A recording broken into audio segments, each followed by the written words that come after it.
So it may not seem like it at first, but I love pro wrestling.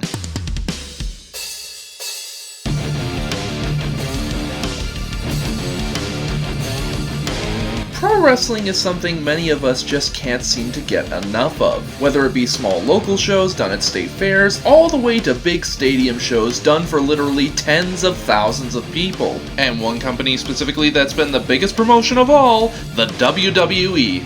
Yes, the WWE now is essentially a household name, in not only the wrestling industry, but pop culture as a whole, having some of the biggest matches, stunts, and spectacle that has been done in the entertainment industry. It's also no stranger to controversies, from not giving health insurance to their wrestlers, having them signed as independent contractors rather than full-on employees, and with the previous owner being a generally awful human being with no redeeming qualities. But with all that said, WWE has still stuck itself hard into the public consciousness, and will more than likely be here to stay for the foreseeable future.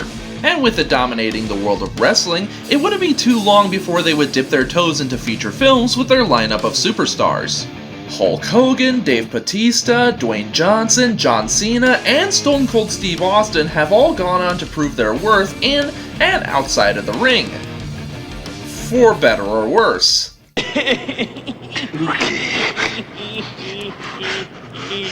But there is one superstar who arguably had the worst first outing as the lead in his own feature film, The Big Show, and that movie? Knucklehead.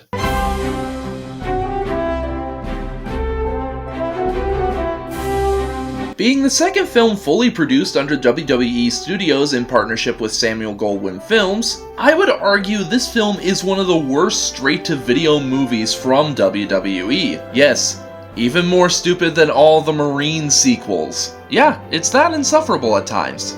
The story of the film, what little there is, centers around a very large man named Walter. I want to be a greeter at Walmart. I wish. No, Walter is essentially a giant man-child who never got adopted and has been kept around an orphanage as someone to help around the place. Not so much being given a job, mind you, but more like slave labor under a different name. Anyway, after a kitchen fire, the orphanage needs to gather up a substantial amount of money, not only to fix the damages, but also save the orphanage from closing down. So in a way, this movie is essentially stealing from the Blues Brothers. Anyway, he then interacts with a fight promoter who is also in his own financial crisis as he's trying to pay off a gangster played by Dennis Farina. The promoter meets Walter after going to the church connected to the orphanage, and he decides Walter would be perfect as a mixed martial arts fighter.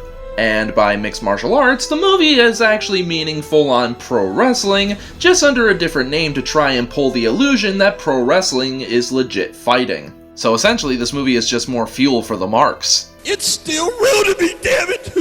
And let me make something perfectly clear. Professional wrestling is real to a degree. The moves are choreographed, the outcomes are predetermined, and it's all done for the sake of entertaining the millions of fans around the world and putting on a good show. Heck, many of the performers are even talented fighters and actual martial artists, some of whom are clearly better than others. But movies like this try to make professional wrestling seem like it's an actual legitimate competitive combat sport by calling it MMA. Anyway, after Walter agrees to fight for the promoter, they then go around the country gaining money along the way, doing the bullshit liar revealed story, a forced romance, a gratuitous shot of the lead female performer in their underwear because Vince McMahon is a dirty perv. Surprise, surprise.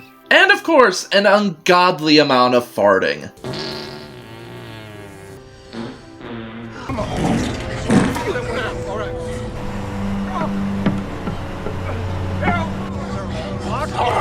Very classy indeed. That's disgusting. This all, of course, culminates in a final big fight which ends pretty much exactly how you think the movie would end. Walter beats up the main gangster's fighter, there's a tiny kidnapping side plot, which is resolved pretty fast. Walter adopts the main kid character of the movie after he moves out. The fight promoter and the female lead get together because the audience is stupid, and then the movie ends leaving absolutely zero impact. Or probably a negative impact, as I feel every time I subsequently put myself through this movie, I feel like I'm losing brain cells. Now, as much as I do think this movie is complete trash, I do have somewhat fond memories of watching it when I was about 12 years old. With that said, really, unless you are 12 or younger, you're not exactly going to get a whole lot out of this movie.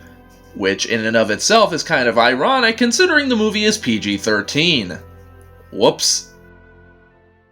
Huh. That was a relatively fast episode. So what's next on the agenda?